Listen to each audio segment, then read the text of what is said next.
సీతమ్మ కోసం అరణ్యంలో తిరిగిన రాముడు ఎలా వానరసేనను కలిశాడు? వాలి సుగ్రీవుల మధ్య ఉన్న ఘోర విభేదం ఏమిటి? ఎందుకు రాముడు వాలిని సంహరించాడు?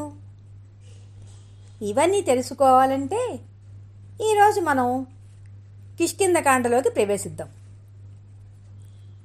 అందరికీ నమస్కారం అండి. రాజావారి గైడెన్స్ ఛానల్లోని సభ్యులందరికీ స్వాగతం, సుస్వాగతం. కిష్కింధకాండం. కిష్కింధ అనేది ఒక పెద్ద అడవి. అందులో అనేక రకాల కోతులు నివసిస్తూ ఉంటాయి. ఆ కోతులన్నింటికీ రాజు వాలి.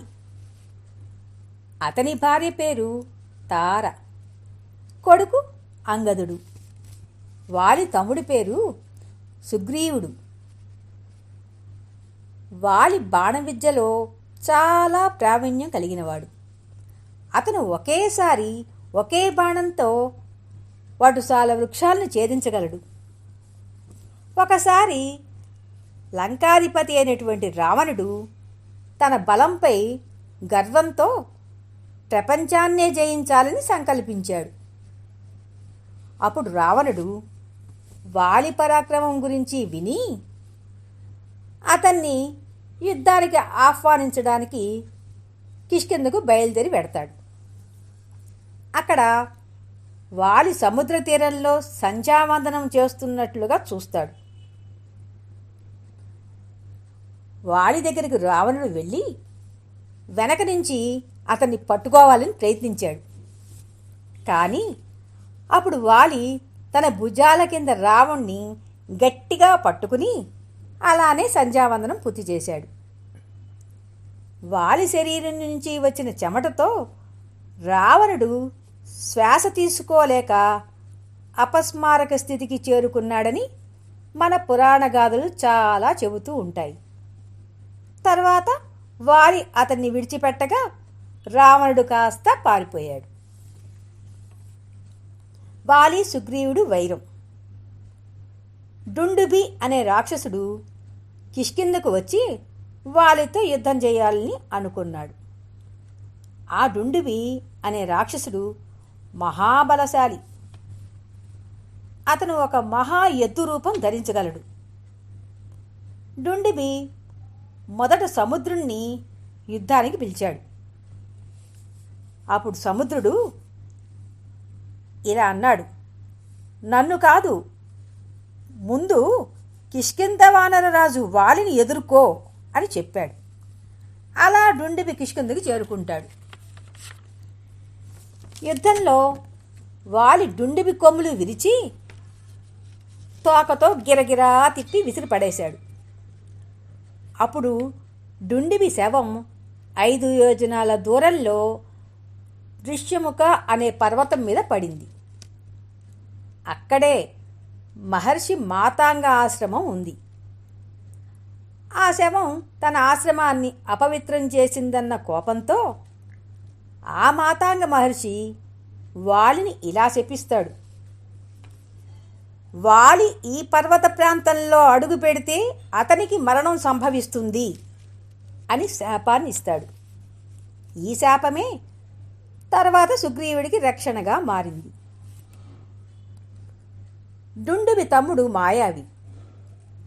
అన్నమరణాన్ని ప్రతీకారంతో తీర్చుకోవాలని వాలిని యుద్ధానికి ఆహ్వానిస్తాడు. కానీ వాలిని చూసి భయంతో పారిపోయి ఒక గుహలో దాక్కుంటాడు. వాలి ఆ గుహ లోపలికి వెడుతూ సుగ్రీవుణ్ణి నీవు కాపలా ఉండు అంటాడు. ఎన్ని రోజులైనా వాలి బయటికి రాడు. కానీ రాక్షస అరుపులు మాత్రం వినిపించడంతో సుగ్రీవుడు తన మనసులో మాయావి తన అన్నని చంపేసి ఉంటాడేమో, ఆ రాక్షసుడి వల్ల కిష్కింధకు ఎటువంటి హాని కలగకూడదు అని సుగ్రీవుడు ఆ గుహని కాస్త పెద్ద రాయితో మూసివేస్తాడు. దాన్ని అపార్థం చేసుకున్న వాలి సుగ్రీవుడు కావాలనే తన చావును కోరుకుని ఆ గుహలో బంధించాడు అనుకుని బయటికి రాగానే సుగ్రీవుడిని తన రాజ్యం నుండి బహిష్కరిస్తాడు.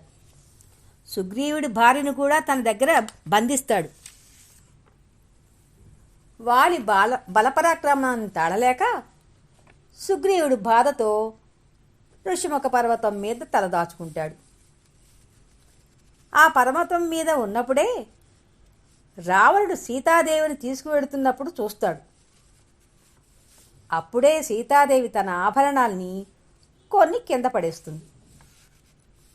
రామలక్ష్మణులు సీతాదేవి జాడ కోసం ఋషిముఖ పర్వతం దగ్గరలో ఉండగా వారు ఎవరో కనుక్కోమని సుగ్రీవుడు హనుమంతుల వారిని పంపిస్తాడు. అప్పుడు హనుమంతుడు బ్రాహ్మణ వేషధారి అయి రామలక్ష్మణుల దగ్గరికి వస్తాడు. ఇదే హనుమంతుల వారు రాముల వారిని కలిసిన మొదటి ఘట్టం. హనుమంతుడు రామలక్ష్మణుల్ని సుగ్రీవుడి దగ్గరికి తీసుకువెడతాడు.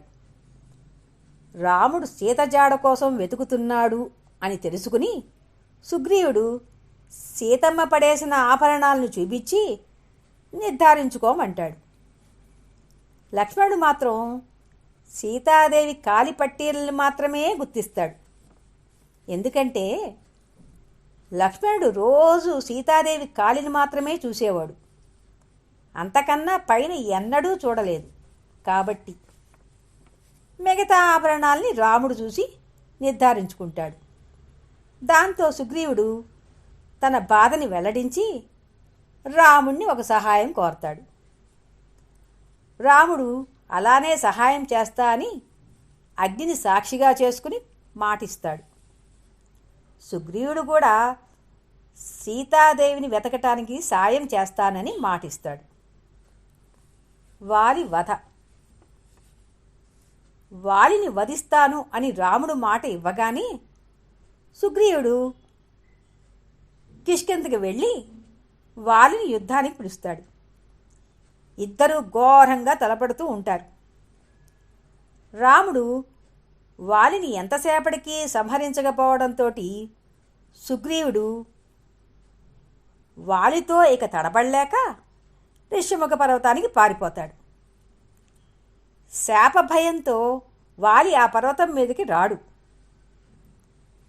సుగ్రీవుడు రాముణ్ణి ఇలా అడుగుతాడు, ఎందుకు వాలిని సంహరించలేదు అని అడుగగా రాముడు సుగ్రీవుడితోటి ఇలా అంటాడు, మీరిద్దరూ ఒకేలా ఉండటం వలన నేను పోల్చుకోలేకపోయాను. పొరపాటున నిన్ను సంహరిస్తానేమోనని వధించలేదు అని అంటాడు. ఈసారి నువ్వు సుగ్రీవుడు అని తెలిసేలాగా నీ మెడకి ఒక చెట్టు లతని కట్టుకో అంటాడు. సుగ్రీవుడు అలానే ఈసారి తన మెడకి ఒక చెట్టు లతని చుట్టుకుని మళ్ళీ వాలి దగ్గరకు వెళ్ళి సవాలు విసురుతాడు. మళ్ళీ వాలి సుగ్రీవుడు మధ్యలో యుద్ధం మొదలవుతుంది. అలా జరుగుతున్నప్పుడే ఋష్యముఖ పర్వతం మీద చేరుకుంటారు. అప్పుడే రాముడు తన బాణంతో వాలిని సంహరిస్తాడు. అప్పుడు వాలి వేదనతో రాముడితో ఇలా అంటాడు, రామా, సమక్షంగా యుద్ధం చేయకుండా ఎందుకు ఇలా సంహరించావు అని. దానికి రాముడు ఇలా సమాధానం చెప్తాడు, తమ్ముడి భార్యను అపహరించడం అధర్మం. రాజధర్మ ప్రకారం దుష్టుడిని శిక్షించడమే నా కర్తవ్యం అని అంటాడు. వాలి తన తప్పుని గ్రహించి ప్రాణాలు విడుస్తాడు. వాలి మరణంతో సుగ్రీవుడు కిష్కింధరాజుగా పట్టాభిషేకం పొందాడు. రామలక్ష్మణులు ప్రశ్రవణగిరి అనే పర్వతం దగ్గర 4 నెలలు వర్షాకాలం పూర్తయ్యేదాకా నివసించాలి అని అనుకుంటారు. ఎందుకంటే వర్షాకాలం సీతాన్వేషణకు తగిన సమయం కాదు అని వారు అలా అనుకుంటారు. కానీ వర్షాకాలం అయిపోగానే సుగ్రీవుడు తన వాగ్దానాన్ని మర్చిపోయాడు. అప్పుడు లక్ష్మణుడు కోపంతో కిష్కింధకు చేరి సుగ్రీవునితో ఇలా అంటాడు: నీ వాగ్దానాన్ని మర్చిపోయావా అని అంటాడు. సుగ్రీవుడు వెంటనే తన వానరసేనను లక్ష్మణుడితో పంపిస్తాడు. కిష్కింధకాండ 2వ భాగాన్ని నా తదుపరి వీడియోలో చూడండి.